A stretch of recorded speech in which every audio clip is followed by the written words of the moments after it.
Olá, muito boa noite. Está no ar o Jornal da RDC.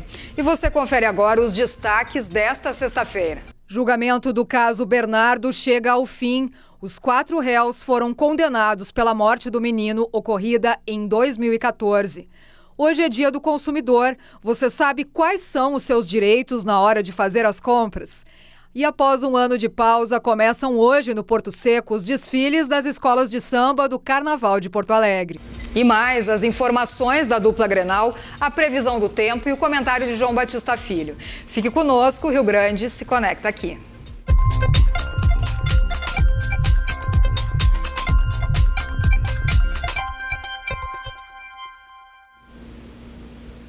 Divulgada nesta noite a decisão dos jurados no julgamento do caso Bernardo no Foro de Três Passos, que iniciou na última segunda-feira. Os 4 réus foram condenados pela morte do menino ocorrida em abril de 2014.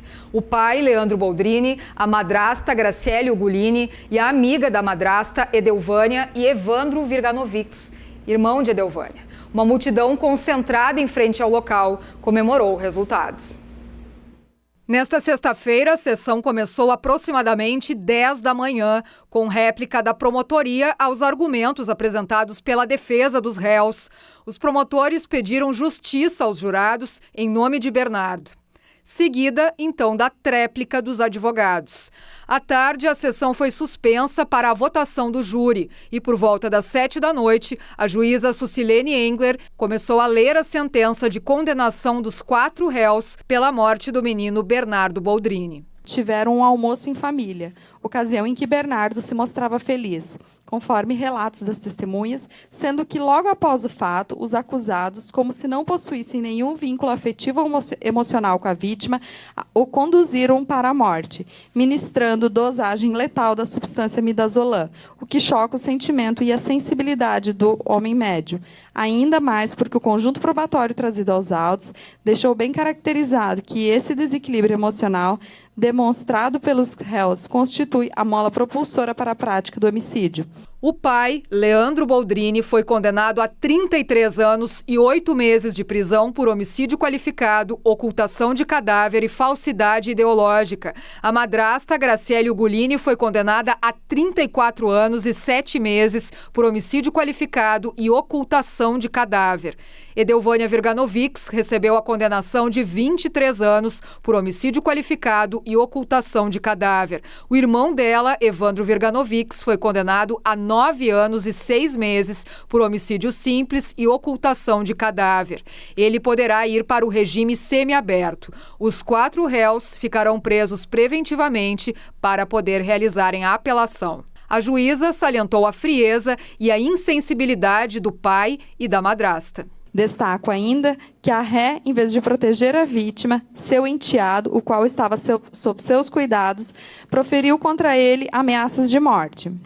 Essa conduta da ré merece maior reprovação, na medida em que deveria ter dado proteção e atenção à vítima. Na quinta-feira, ocorreram os depoimentos da madrasta, Graciele Ugolini, seguida de Edelvânia, que chegou a passar mal e precisar de atendimento, e também Evandro Virganovics. O julgamento começou na segunda-feira. O júri popular causou comoção na população. Deveriam porque eles dilaceraram a vida de uma criança, né, que podia ter ficado com a avó, com qualquer outro familiar, eles não precisavam ter feito nada disso.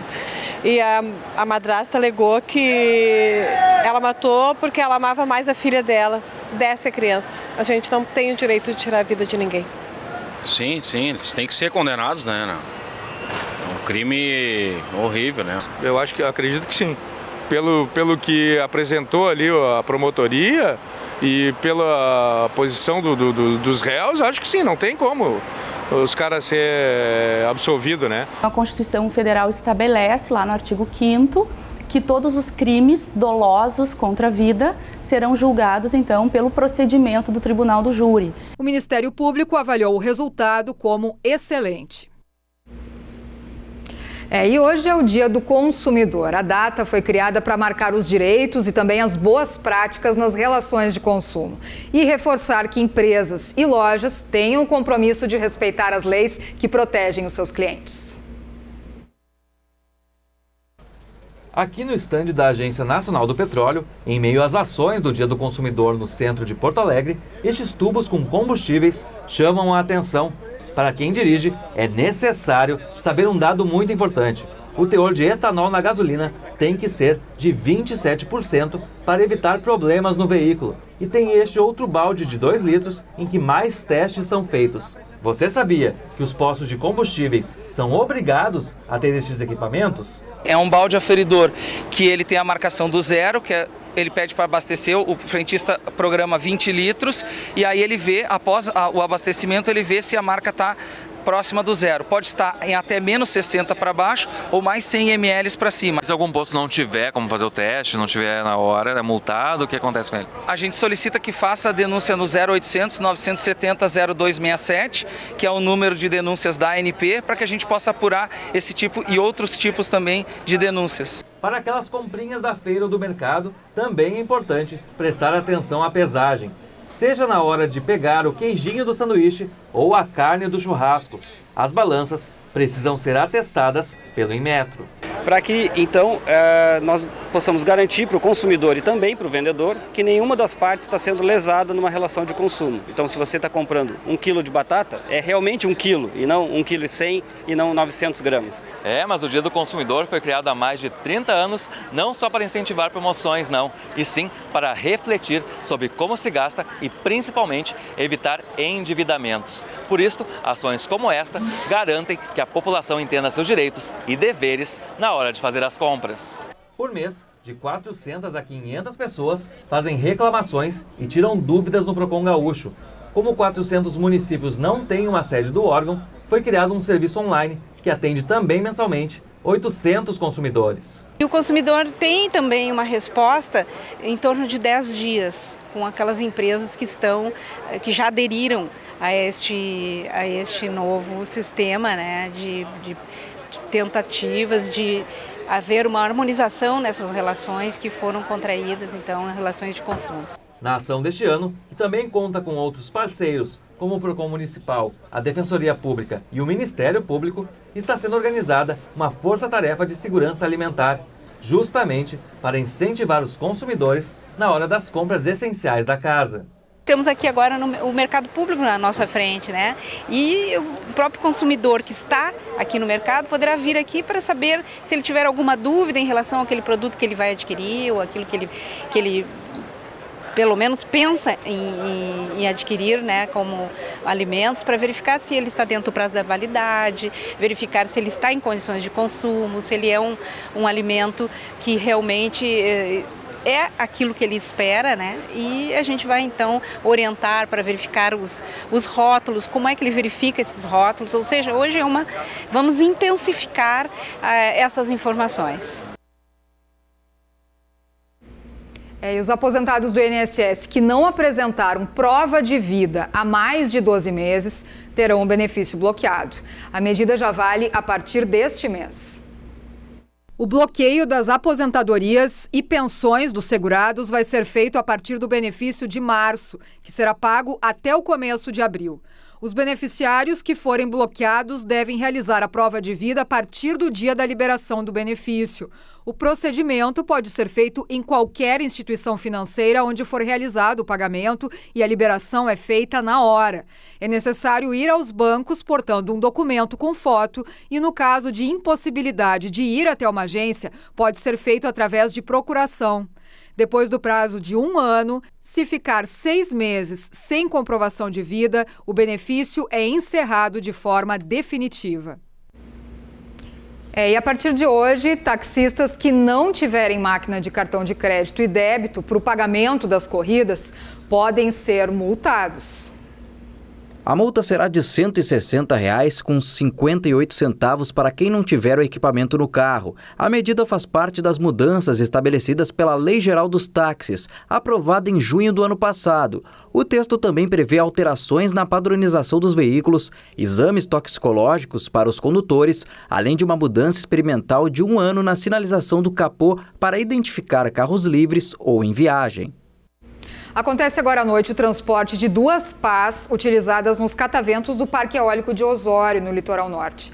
A empresa responsável, a Muxinos, informou que os materiais serão transportados pela Avenida Sertório e Assis Brasil, na capital, já que, devido às dimensões, elas não passam pela Ponte do Guaíba no sentido freeway.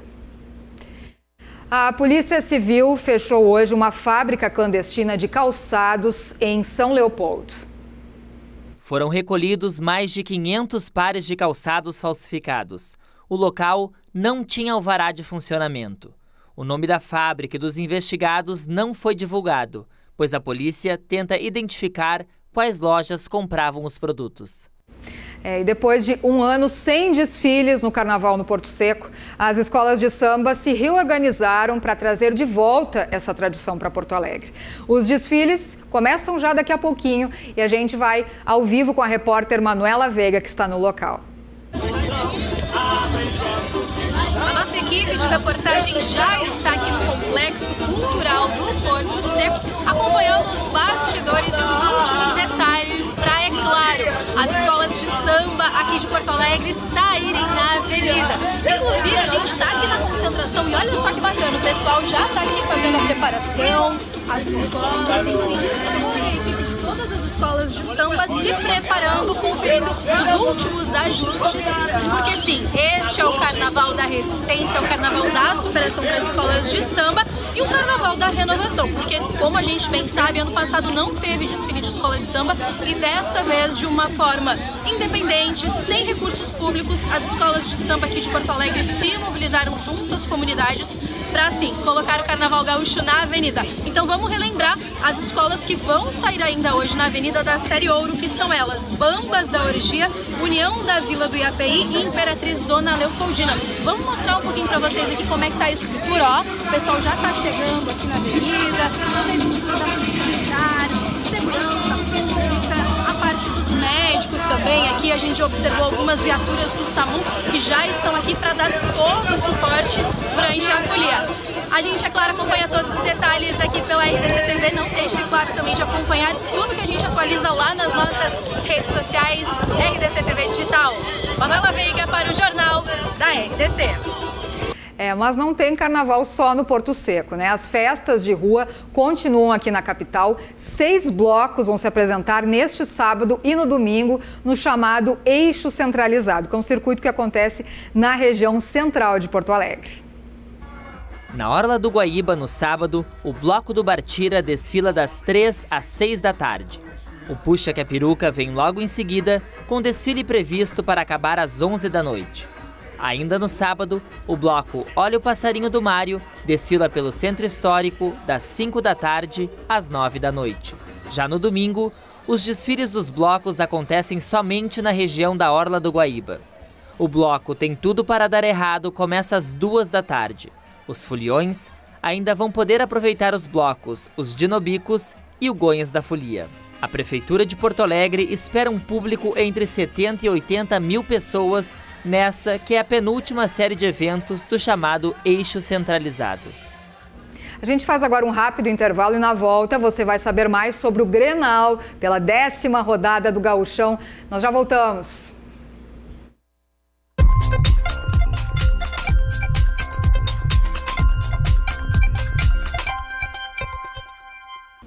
Hoje aqui na capital as temperaturas chegaram na casa dos 30 graus, mas com a presença de vento foi mais um dia agradável, né? A instabilidade deve chegar no final de semana em algumas regiões do estado. Vamos conferir como é que fica então no mapa. No sábado, encharqueadas, as temperaturas chegam aos 30 graus e o tempo fica bom, com sol entre nuvens. Em Caxias do Sul, o sol chega a aparecer, mas o dia deve ter instabilidade. Mínimas de 18 graus e máximas de 24 graus. No sul do estado, as temperaturas também ficam amenas devido à presença da chuva. Em Pelotas, mínima de 16 e máxima de 27 graus. Assim como em Uruguaiana, na fronteira, onde as máximas não passam dos 26 graus. Aqui na região metropolitana, sol entre nuvens. Em Campo Bom, temperaturas variando entre 21 e 35 graus. No domingo, a chuva se espalha pelas demais regiões. Encharqueadas, temperaturas variando entre 22 e 27 graus. Na Serra, também há a presença da instabilidade e as temperaturas ficam amenas, variando entre 19 e 23 graus. Em Pelotas, as máximas chegam aos 26 graus. O sol aparece, mas há previsão de pancadas de chuva. Em Uruguaiana, a chuva chega com força e as temperaturas não passam dos 24 graus. Temperaturas variam entre 23 e 29 graus. E agora é hora do esporte. O final de semana é de mais um Grenal. A partida acontece no domingo, às 7 da noite, na Arena. Por conta da suspensão do Nico Lopes, o Internacional deve usar o time reserva. Detalhes com o repórter Pedro Oliveira. Mesmo depois de uma vitória contra o Aliança Lima na liderança isolada do Grupo A da Libertadores, as polêmicas não sumiram dos arredores do estádio Beira-Rio. No dia de ontem, o atacante Nico Lopes foi julgado pelo TJD do Rio Grande do Sul por conta de uma briga com o treinador do Juventude no dia 10 de fevereiro. A decisão de ontem agride a qualidade da competição, o equilíbrio técnico da mesma competição e desestimula o torcedor. Equivocou-se a Procuradoria ao ingressar com esse apelo, procurando a extensão da pena, uma vez que o atleta já havia cumprido 2 jogos. Com isso, o time colorado que vai a campo no Grenal é reserva. Os jogadores devem ser Daniel no gol, Bruno na lateral direita, Emerson Santos e Roberto na zaga e Wendel na lateral esquerda, Rodrigo Lindoso e Nonato como volantes, Neilton, Sarrafiore e D'Alessandro no meio de campo e no ataque, Pedro Lucas. A decisão de ontem é um golpe na nossa tradição. O Internacional, no próximo domingo, não utilizará a equipe que entrou em campo na última quarta-feira, utilizando, como vem fazendo, para o próximo Grenal, a força de seu grupo. Já no Grêmio, o técnico Renato Portaluppi faz treino com portões fechados para definir o esquema tático para o Clássico. Informações com o repórter Guilherme Paz. O Grêmio treinou na manhã desta sexta-feira com portões fechados. Renato faz mistérios para o time que vai a campo no Clássico Grenal no próximo domingo na Arena. O argentino Montoya deve entrar no lugar de Marinho e Diego Tardelli na função de Felipe Viseu. Ambos vão participar pela primeira vez de um Clássico Grenal. Após o treinamento, o Renato Portaluppi confirmou que amanhã o último treino antes do Clássico será de portões fechados. É um Clássico e a rivalidade fica mais por parte do torcedor. Nós profissionais estamos acostumados com isso. A cidade fica praticamente parada porque é dividida, né, em termos de torcedores. Mas é uma partida que vale em 3 pontos também, como qualquer outra equipe, como qualquer outro adversário. É um clássico, tem a rivalidade, volto a repetir, mas a gente encara como uma partida normal, até porque é uma partida normal. E agora a gente vai para o comentário do João Batista Filho. No comentário de hoje, eu te peço uma coisa, antes da gente começar a conversar. Não me ache do contra, apenas tente refletir comigo. Primeiro, a decisão do Internacional vai colocar reservas no Clássico do próximo domingo. Um comunicado anunciado pelo presidente Marcelo Medeiros agora há pouco e que claramente ficou nítido, óbvio, que isso está acontecendo por conta da punição de Nico Lopes. Na visão do Inter, injusta, quase que uma perseguição do tribunal para o Internacional. O Nico tinha pego 2 jogos, a pena foi aumentada para 4 partidas. Só que veja bem, a promotoria recorreu, alegando que o zagueiro do Juventude, o Bruno, tinha pegado 4 jogos e o Nico 2. E necessariamente os dois fizeram muitas coisas bem parecidas, se não idênticas. Ah, mas o Nico Lopes apanhou e não conseguiu bater. Mas tentou e foi pra briga. Deu 2, 3 socos, se atingiu, não atingiu, atingiu em cheio. Não atingiu, isso não é o UFC pra gente ficar vendo quem bate melhor. Aliás, demérito do Nico Lopes, que mais apanhou e ainda não conseguiu bater. Mas é um outro assunto, repito, nós estamos falando de futebol. E se o cara cometeu um ato tão feio quanto o zagueiro do Juventude, na minha visão, ele deveria ser punido da mesma maneira. E eu acho Tenho convicção que o tribunal, por esse lado, acertou. O Inter não gostou e coloca reservas no Grenal. Eu acho também que é para tirar um pouquinho da pressão, para não perder na arena. Os dirigentes, às vezes, usam desses mecanismos que nós estamos cansados de conhecer. No lado do Grêmio, o Renato fez várias críticas, várias cornetas para a imprensa. Disse que até cobraria um cachê para vir numa das rádios, TVs, enfim, ou quem sabe até em todas, se ele ganhar bem, para debater com os comentaristas que mudam de opinião o tempo inteiro. O Renato tem razão, vários comentaristas mudam. Ganhou, o time é muito bom. Perdeu, o time é muito ruim. Alguns que eu conheço mantêm várias linhas. Mas aí eu pergunto, o Renato será que errou em algum momento? O Renato não faz uma tática meio que Luxemburgo, mudando o foco das coisas, quando na verdade o seu time não está bem, ele vai lá na coletiva e fica cornetando, criticando os comentaristas. Renato, seu time precisa jogar, não necessariamente ficar só falando da imprensa. Tá certo, obrigada, JB. E a gente encerra o Jornal da RDC por aqui. Voltamos na segunda-feira às 10 da noite. Você fica agora com o Cruzando as Conversas. Um ótimo final de semana e até lá.